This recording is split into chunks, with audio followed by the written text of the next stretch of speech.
දූෂිතෝ කියන්නේ අපිනේ හොරු කියන්නේ අපිනේ මංකොල්ලකාරෝ කියන්නේ මේ ඉන්නේ ජාතික ජනබලවේගයේ මේ මෙන්න මෙයා මේ තියන්නේ ජාතික ජනබලවේගයේ ඡන්දෙ ඉල්ලපු මෙයාගේ ලීලාරත්න නාරදගේ තලංගම කොට්ටාසයට ඔන්න පොලිස් ඇමතුමා ඔයාගේ කොට්ටාසේ ලීලාරත්න නාරදගේ තලංගම කොට්ටාසයට ඡන්දෙ ඉල්ලපු ජාතික ජනබලවේගයේ മന്ത്രിතුමා මෙයාගේ යේලි මේ ඉන්නේ මෙයාගේ යේලි මේ ඔක්කොම සභාගත කරන්න මේ ඉන්නේ මෙයාගේ යේලි මේ පුතා මේ දුවල ළමයි මේ පුතයි යේලි පවත්වාගෙන යනවා ජපාන් යවනවා කියලා මධ්‍යස්ථානය ජපාන් යවනවා කියලා මේ වෙනකොට මේ ලීලාරත්න නාරදේගේ යේලි සුධර්මිකා බිලෝනි කතානායකතුමා මෙයා ජපාන් යනවා කියලා අහිංසක මිනිස්සුන්ගෙන් මේ විවාහයට මංගාව තියෙනවා මේ විවාහයට අත්සන් කළ තියෙන අනුර කුමාර ජනාධිපතිතුමා මේ විවාහ සාතිකේ මේ සුධර්මිකා බිලෝනිගේ විවාහ සාතිකේ මේකට අත්සන් කළ තියෙන්නේ මගුලට ජනාධිපතිතුමා මේ තියෙනවා අස්සන අනුර කුමාර දිසානායක මහත්තයා එතකොට මේ වෙනකොට මේ තියෙනවා ඒ අස්සන් කරලා ජපාන් යවනවා කියලා දැන් පොලිසි පැමිණිලි දාලා තියෙනවා බර ගාන. ඔයගොල්ලෝ අපිට කියන හොරු කියලා. මේ තියෙන්නේ කිව්සුම. මේ තියෙන්නේ නාරදගේ ජේලිගේ මෙන්න මේ ළමයින්ගෙන් සල්ලි ගන්න මේ නීතිඥ මහත්තයෙක් හදපු ගිව්සුම. මේ ගිව්සුමත් එක්ක මේ ඔක්කොම මන් දෙන්නම්. මේව හොයලා බලන්න මම වැරදි නම් මට කියන්න ගෙනල්ලා ඊළඟ පාර්ලිමේන්තුවේදී මේක චාමර කිව්වේ බොරුවක් වැරදි කියලා. මෙන්න ඊළඟට මේ පොලිස් පාරාමිතුමා මේවා ඔබතුමාලා හොඳට පිරිසුදුව ඇඳගෙන ඇවිල්ලා කොටයි කෝට් දාලා මේ පාර්ලිමේන්තුවේ කියනවනම් මේවා ගැනත් හොයලා බලන්න. අපිට හොරු කියලා අපිට මෙන්න මේ බලන්න. මෙතන තියෙනවා නගරු අගමැතිතුමිය. මෙන්න ලක්ෂ 20 අහිංසක මිනිස්සු ඊයේ නුවර ඉඳන් ආව කණ්ඩායම ගෙවල් උගස් තියලා තමයි මේ සල්ලි දීලා තියෙන කතානායකතුමා මේ ලක්ෂ 20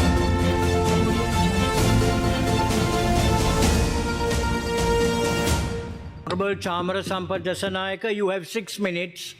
ගරු කතානායකතුමනි විස්ථාපනයට සම්බන්ධව මම මගේ ප්‍රතිපත්තිය මගේ හෘද සාක්ෂියක එකඟව තමයි මම මේ පාර්ලිමේන්තුවේ මෙච්චර කල් වැඩ කරේ මම තමයි මහින්ද රාජපක්ෂ හා ජනාධිපතිවරුන්ගේ බලතල කප්පාදු කිරීමට විරුද්ධව මේ පාර්ලිමේන්තුවේ එක Honorable Chamara Sampath Dasanayake, you have 12 minutes. එක ඡන්දයයි තිබ්බේ ඒ ඡන්දේ දුන්නේ මම විතරයි. ඒකත් මම මේ වෙලාවේදී කියනවා ඒ වගේම මං කොන්ද කෙලින් තියාගෙන කියන්න ඕන දේ කරන්න ඕන දේ කරන කෙනෙක් හැටියට මේකට විරුද්ධව මම සංශෝධනයක් අද හවස මං ඉදිරිපත් කළා තියෙනවා මේ විශ්‍රාම වැටුපට විරුද්ධව. මම කියන්නේ මේ විශ්‍රාම වැටුපෙන් ජීවත් වෙන අද බෙහෙත් ටික ගන්න බැරි සමහර මන්ත්‍රීවරු හැම මන්ත්‍රීවරුම නෙවෙයි ගොඩාක් මන්ත්‍රීවරු ඉන්නවා. මේ පාර්ලිමේන්තුවට බෝම්බ ගැහුවේ 1988. ගැව්වේ කවුද? ජනතා විමුක්ති පෙරමුණ. ඒ බෝම්බ ගහලා මැරුණේ කීර්ති චන්ද්‍රසිරි අබේවික්‍රම මොරවක මන්ත්‍රීතුමා. කීර්ති චන්ද්‍රසිරි අබේවික්‍රම මොරවක මාතර දිස්ත්‍රික්කේ මොරවක මන්ත්‍රීවරයෙක් තමයි එදා මේ පාර්ලිමේන්තුවේ මැරුණේ. එයාගේ නෝනා තමයි යාපා අබේවික්‍රම මොරවක. යාපා අබේවික්‍රමත් මේ විශ්‍රාම වැටුප මේ ජනතා විමුක්ති පෙරමුණෙන් මේ පාර්ලිමේන්තුවට බෝම්බ ගහලා මැරිච්ච මන්ත්‍රීවරයාගේ බිරිඳ අද මේ පාර්ලිමේන්තුව විශ්‍රාම වැටුප ගන්නවා. ඒකත් මම මේ වෙලාවේ සිහිපත් කරනවා. ඒ වගේම මෙතෙක්කල් 70 දෙනෙක් 1994 තමයි පළවෙනි පාර්ලිමේන්තු මන්ත්‍රීවරයා මේ ජාතික ජනබලවේගයේ නෙවෙයි JVP එකේ මල් බඳුනෙන් ආපු ගලප්පත්ති මන්ත්‍රීගෙන් පටන් ගත්තම 70 දෙනෙක් විශ්‍රාම වැටුප පිටින් පිට ගත්තා. ඔය පේලියේ ඉන්න ගොඩාක් මන්ත්‍රීවරයන් ජනතා විමුක්ති පෙරමුණේ මේ විශ්‍රාම වැටුප අරගත්තා. අද ඒ විශ්‍රාම වැටුප ලබාගෙන ඒ මුදල් පැලවත්තර දුන්නාද ගෙවල් වලට දුන්නාද මොනවද කරාද කියලා අපි දන්නේ නැහැ. නමුත් ඒ විශ්‍රාම වැටුප 70 දෙනෙක් විටින් විට මාරුවෙන් මාරුවට 94 ඉඳන් පත්වෙච්ච 2000 2001 2004 2009 2015 ඒ විදිහට විශ්‍රාම වැටුප භුක්ති විඳා මේ පාර්ලිමේන්තුවේ ජනතා විමුක්ති පෙරමුණ නියෝජනය කරපු ජාතික ජනබලවේගයේ නියෝජනය කරපු මන්ත්‍රීවරු 70 දෙනෙක් අරන් තියෙනවා විශ්‍රාම වැටුප. එහෙමනම් ඒ සල්ලිත් ඒ ගත්ත සල්ලිත් අනිවාර්යයෙන්ම රජයට ලබා දෙන්න කියන ඉල්ලීම මම මේ අවස්ථාවේදී කරනවා. නමුත් ඒව ගැන කතා කරන්නේ නැතුව අද ඒකම කියන්න ඕන පහුගිය කාලේ මේ මෙතුමා මේ පැතුම් නිස්සංක ගැන කියපු හින්දා ඉන්දිය පාකිස්තාන් ක්‍රිකට් මැච් එක ගැන ජනාධිපතිතුමා හින්දියෙන් කතා කරත් දන්නේ නැහැ. මම දන්නේ පාකිස්තාන අගමැතිට උරුන්දුවෙන් කතා කරාද දෙමළෙන් කතා කරා මොකෙන් හරි කතා කරලා ජනාධිපතිතුමා හැබැයි ඒ හොඳ දේ හොඳයි කියන්න ඕන. අපේ ක්‍රිකට් බෝඩ් එකේ සභාපති ශම්මි සිල්ලත් එක්ක එකතු වෙලා මැච් එක ලංකාවේ තිබ්බ එක ගැන ඉන්දියාවේ විශාල පිරිසක් ලංකාවට ඒකට අපේ ස්තුතිය මේ අවස්ථාවේදී අපි එහෙම ඒ වගේම අද දවසේ බදුල්ල දිස්ත්‍රික්කයේ දිසාපති මේ වෙනකොට බදුල්ල දිසාපතිවරයා මාරු කරලා තියෙන කිසිම වැරද්දක් නැතුව ප්‍රභාත් චන්ද්‍රකීර්ති. ඒකට හේතුව තමයි මන්නන්නේ හේතුව එතුමා දිට්ටා සුලිකුණු කුණාටු වෙලාවේ මේ නිලධාරියා තමයි විශාල වැඩ කොටසක් බදුල්ල දිසාපතිවරයා හැටියට කරේ. එතුමාව අද කිසිම වැරද්දක් නැතුව මාරු කරලා තියෙනවා. ඒ ගැනත් මේ වෙලාවේදී කියනවා. ඒකම දැන් කියනවා අපේ අධිකරණ ඇමතුමා කිව්වා අපි හොරු මංකොල්ලකාරෝ දූෂිතයෝ කියලා. අධිකරණ ඇමතුමා දැන් මේක ලියාගෙන පොලිසිය භාර ඇමතිතුමා ඔබතුමා චාමර කියලා මගේ නම මතක් කරා ලියා ගන්න. මේ ජායල නගර සභාවේ සෙක්කුවත්ත ක්‍රීඩා පිටිය අවුරුදු 52ක් මේ ක්‍රීඩා පිටිය ජායල නගර සභාවට තිබ්බේ සෙක්කුවත්ත ක්‍රීඩා පිටිය. ගරු අගමැතිතුමිය මේක හොයලා බලන්න. මේක පට්ට වංචාවක් පට්ට හොරකමක් මේ වෙන්න හදන්නේ. මේ ක්‍රීඩා පිටිය දැන් වෙනත් කෙනෙක්ගේ නමට අයිතියක් තියනවා කියලා. මෙච්චර කල් තිබ්බේ මේ අපේ නෙවෙයි අපි ගම්සභා කාලේ ඉඳන් අපේ රටේ විවිධ ප්‍රාදේශීය සභා නායකයෝ නැත්නම් නගරාධිපතිවරු පාලනය කරලා මේක කරේ නැහැ. දැන් මේ කෝටි 19ක් පුද්ගලයෙකුට නගර සභා සල්ලි දෙන්න හදනවා. මේ වෙනකොට තැම්පත් කරන්න හදනවා ජායල ප්‍රාදේශීය ලේකම්ට සෙක්කුවත්ත ක්‍රීඩාංගනේ. මේක පට්ටපල් හොරකමක්. මොකද මේක මේ ආණ්ඩුවේ නගර සභාවේ සල්ලි කියන්නේ මහ ජනතාවගේ මුදල්. මහ ජනතාවගේ මුදල් වෙනත් මේ පුද්ගලයෙකුට අවුරුදු 52ක් කොහමද අගමැතිතුමිය අයිතිවාසිකම් කියන්නේ? අවුරුදු 52ක් නගර සභාවට තිබ්බ එකක් මොන ඇඟේ අමාරුවටද නගර සභාවේ සල්ලි ගෙවලා ඒ ක්‍රීඩා පිටිය වෙනත් මිනිස්සුන්ට සල්ලි දෙන්නේ? මේක ගැට ලොකු වංචාවක් තියෙනවා මේ නගර සභාව ගැන. ඊළඟ එක දැන් අපිනේ දූෂිතෝ කියන්නේ, අපිනේ හොරු කියන්නේ, අපිනේ මංකොල්ලකාරෝ කියන්නේ. මේ ඉන්නේ ජාතික ජනබලවේගයේ මෙන්න මෙයා. මේ තියන්නේ ජාතික ජනබලවේගේ ඡන්දෙ ඉල්ලපු මෙයාගේ ලීලාරත්න නාරදගේ තලංගම කොට්ටාසයට ඔන්න පොලිස් ඇමතුමා ඔයාගේ කොට්ටාසේ ලීලාරත්න නාරදගේ තලංගම කොට්ටාසයට ඡන්දෙ ඉල්ලපු ජාතික ජනබලවේගේ මන්ත්‍රීතුමා. මෙයාගේ යේලි මේ ඉන්නේ මෙයාගේ යේලි මේ ඔක්කොම සභාගත කරන්න. මේ ඉන්නේ මෙයාගේ යේලි මේ පුතා මේ දුවල ළමයි මේ පුතයි යේලි පවත්වාගෙන යනවා ජපන් යවනවා කියලා මධ්‍යස්ථානයක් ජපන් යවනවා කියලා. මේ වෙනකොට මේ ලීලාරත්න නාරදේගේ යේලි සුධර්මිකා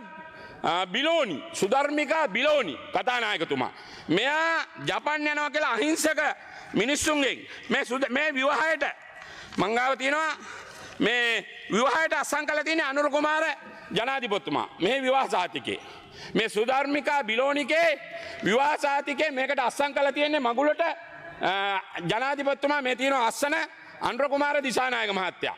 එතකොට මේ වෙනකොට මේ තියෙනවා ඒ අස්සන් කරලා ජපන් යවනවා කියලා දැන් පොලිසි පැමිණිලි දාලා තියෙනවා බර ගාන.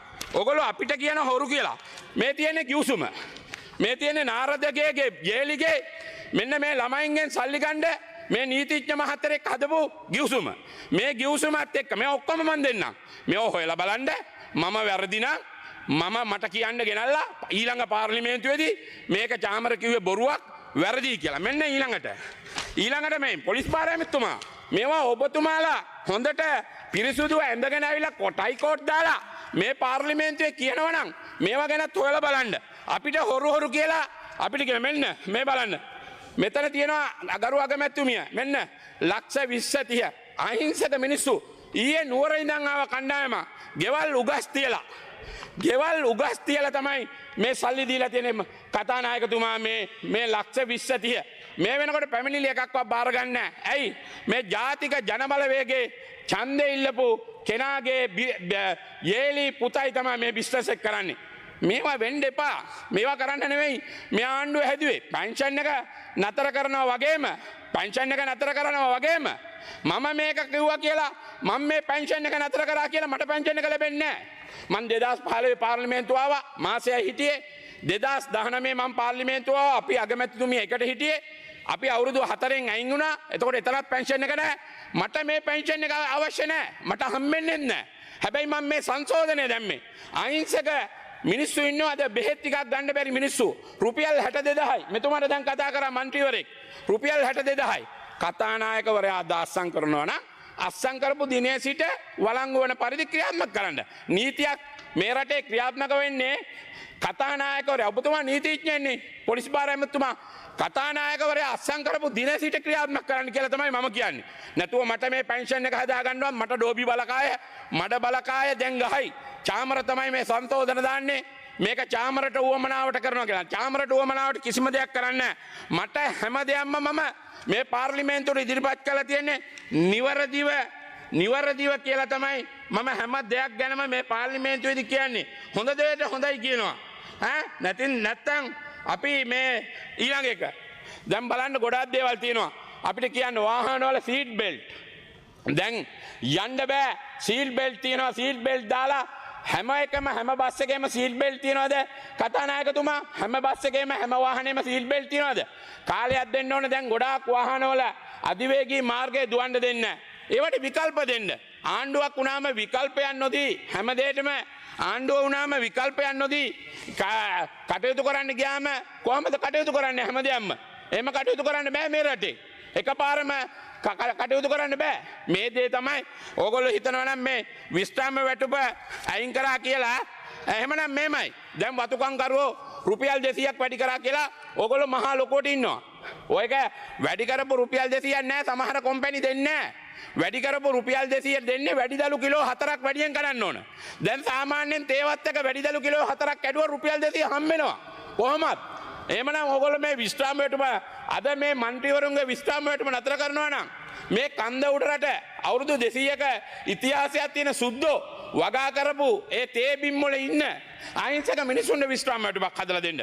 රුපියල් 10000ක් හරි විස්්‍රාම ගියාට පස්සේ රුපියල් 20000ක් හරි ඒ කම්කරු ජනතාවට අපේ ආණ්ඩුවෙන් දෙනවා කියලා විස්්‍රාම වැටුපක් හදලා දෙන්න. අන්න එතකොට තමයි ගෞරවයක් එන්නේ. නැතුව මේ නිකං ගෞරවයක් එන්නේ නැහැ මේ മന്ത്രിවරුන්ගේ විස්්‍රාම වැටුප. ඕගොල්ලෝගේ දේශපාලන පොරොන්දුවක් වෙන්න ඇති. හැබැයි මේ දේශපාලන පොරොන්දු වෙනකොට දැන් මැතිනි ගැන ඔයා පොලිසිය භාර ඇමතුමයි අධිකරණ ඇමතුමයි කිව්වා. ඒකෝට එහෙමනම් අධිකරණ ඇමතුමාගේ ඥාතියා වාසුදේව නානායක්කාර මහත්තයා අද වෙනකම් විස්්‍රාම වැටුප ගන්නවනේ. හේම කුමාර නානායක්කාර අද වෙනකම් විස්්‍රාම වැටුප ගත්තනේ. එහෙමනම් ප්‍රතිපත්තියක් තියෙනවා නම් හැමෝටම එක ප්‍රතිපත්තියක් වෙන්න ඕන.